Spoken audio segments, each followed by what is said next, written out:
Hey guys, Greg Benz here with a review of the new Nikon D850 from the perspective of a landscape photographer. Now, I love a very technical review when I'm making gear decisions. I love looking at charts and features and all that sort of information, but this is not going to be that type of review. This review is all about, after shooting 1,000+ images in the field for a week, how does it perform in the real world for landscape photography?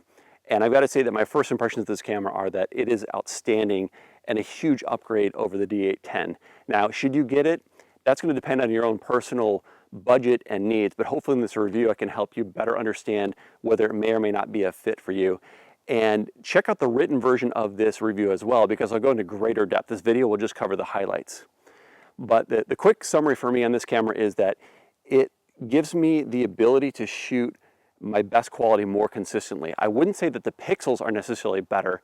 If I took the D810 and shot 1,000 images, and I took the D850 and shot 1,000 images, the best images from those two cameras would probably look very comparable, with the D850 having the edge, of course, in resolution.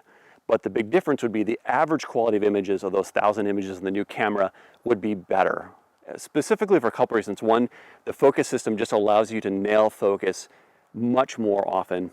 And secondly, the tilt screen allows you to better compose low angle shots where it's just difficult to look through the viewfinder or see the live screen on the old D810. There are of course other benefits, but to me, those are the two big reasons to really think about upgrading. Now, the focusing piece is actually rather complicated. I would say that there are 4 major ways that the D850 has improved over its predecessor. First, and much touted, is it inherits the D5's autofocus system for the optical path. That's excellent. It definitely performs very, very well, including dark situations that are so dark I can barely see what I'm looking at through the optical viewfinder. So the ability to autofocus with this camera is substantially improved. But I typically shoot on a tripod with live view, and that's where the rest of the gains occur, and I think are even more impressive. First, the autofocus of the live view is definitely improved. I don't know what the numbers are. I haven't seen numbers from Nikon on this, but there's no question that the autofocus is much better. To give one example of that, I'm able to shoot in overcast conditions with an f4 lens with a 10-stop neutral density filter on it, and I can still autofocus this camera with the live view precisely. Not all the time, but much of the time, which is absolutely incredible. The next gain that has been talked about quite a bit is focus peaking. And if you shoot video, I think that's an excellent addition to the camera. For stills, I would say the focus peaking is very nice. It's much better than my experience with the Sony A7R Mark II, which I found quite noisy. It's actually really good on the D850. However, it's still not as precise as the manual focusing you can do optically on the screen. So I think of it as a way to get in the zone, which is great for video. For still shooting, it can get you close, but you're still going to look at the screen to manually focus, which leads me to the fourth part of the focusing equation, and that is the quality of the screen, which is just so much better on the D850 than the D810. The resolution is increased, but even more importantly, in dark conditions where you have to switch over to manual focus, the D810 is a very noisy display. The D850 is much, much more clean, and I'm able to nail manual focus much more consistently with this camera.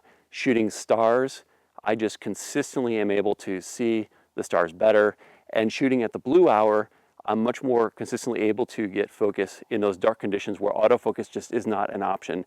And that's my favorite part of the new camera, is just the quality of the live view screen. Next up, the tilt screen, as you can see, is pretty standard. Nothing surprising about the tilt screen. It's just great that it's been added to Nikon's professional landscape camera. It is very robust, and to me feels about as durable as you can make a tilt screen, so I'm very excited about how that feels. There are, of course, on the back of the camera, you can now illuminate the buttons on the left-hand side by moving the power switch beyond the on position. It not only illuminates the top of the camera, but the buttons on the left-hand side as well. Unfortunately, it does not illuminate the I button, info button, and live view buttons on the right side of the camera, which would also be nice to have at night. But if you only have to remember where a few buttons are, that's fine. It should be no big deal. And next up is a feature that Nikon calls focus shift shooting. This is all about focus stacking, which, if you've never heard of or done, is essentially bracketing your focus so that you can shoot close and a little further and a little further, all the way out to infinity, in order to either capture a depth of field that's impossible to get with a lens, especially when you're shooting with a very close foreground and want depth all the way to the distance, or if you want to shoot with a more mid-range aperture like say f8, which gives you sharper results than something like f16 or f22. Now, to be clear, focus shift shooting is all about capturing the images. It does not do anything to combine them for you, and that is a challenging process. So if you want to get into this, just know you're going to have to learn how to actually combine these images using something like Photoshop or Helicon Focus on the computer, and that is a bit complicated, but the results you can achieve with focus stacking are incredible. So what does the camera do? Well, in a nutshell, you focus on the closest thing you want in focus, and then the camera will take that picture, focus a little further, take a picture, focus a little further, take a picture. It's just focus bracketing is what it comes down to. And the way that it works in the menus, when you look at focus shift, you'll see you have a few different options. The first is the number of shots. You can set this as high as you want because you can stop the process at any time. And if you stop it too early, you may not get all the way to infinity. So I just leave it at a high value. Next is the focus step width. This is a 1 to 10 number that essentially is telling the camera how much to move focus shot to shot.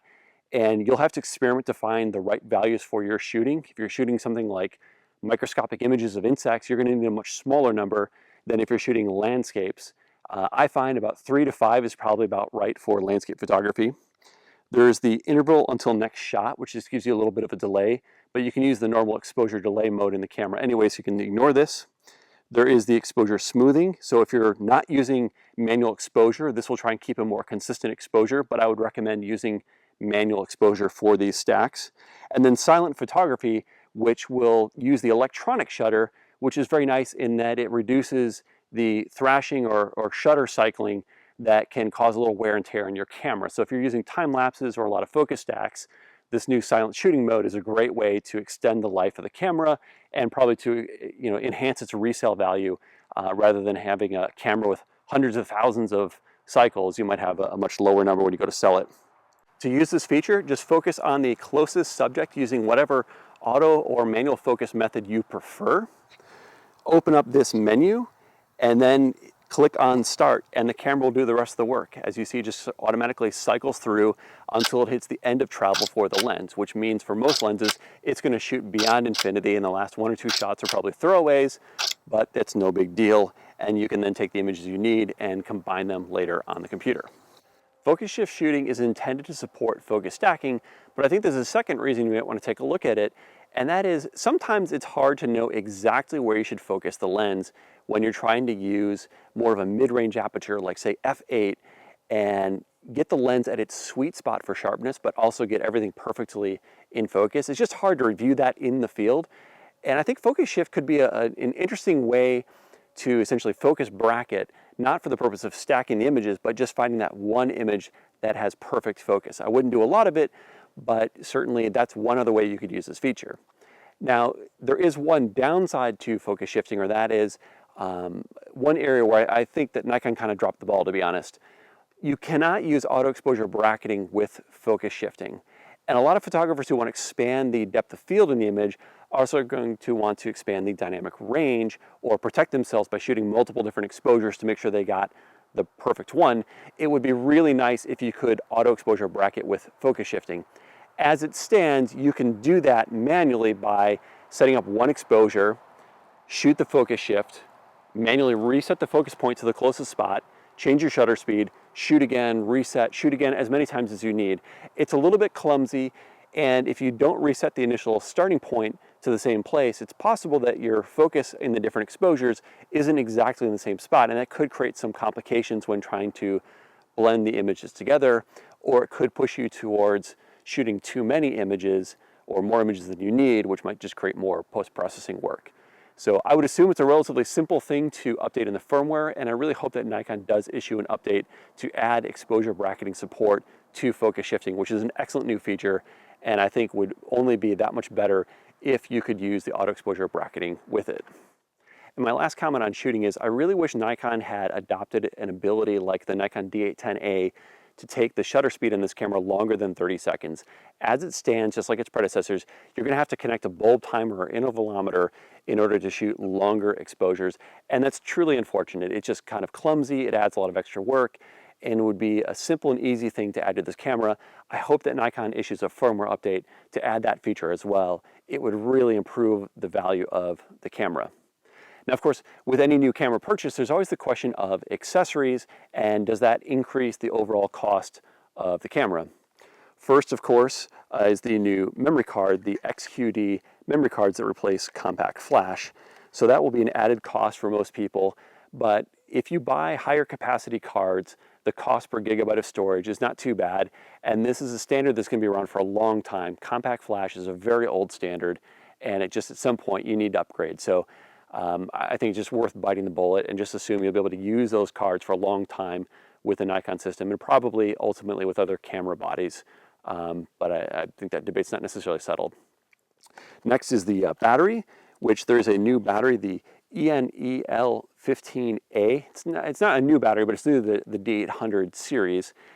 This is a higher capacity battery. It's completely interchangeable with the old black ENEL15 battery, so all your old batteries will continue to work in the new camera, and the new battery has a little bit more life to it. You have the, if you plug in to the 10-port connector on the front of the camera for an intervalometer, it is the same connector you've had in the past, so your MC36A or similar external timer is going to be the same device, so no cost there. And lastly, lenses. With the increased resolution, some of your older, less capable lenses may need to be upgraded. Personally, I don't think that's going to change any of my lenses, and certainly nothing has lower image quality than you had before. You just may not be able to get the full value of all 46 megapixels without upgrading a few lenses. So overall, the cost of upgrading on this is a few $100s higher than the cost of the body, but I think overall a relatively very good value. So those are just the highlights of the review. Go over to the blog and I will post sample images as well as comments on more of the minor details of the camera to go in much greater depth. But overall, I'm in love with this new camera. I think Nikon's done an outstanding job, and I feel like it's upgraded me as a photographer.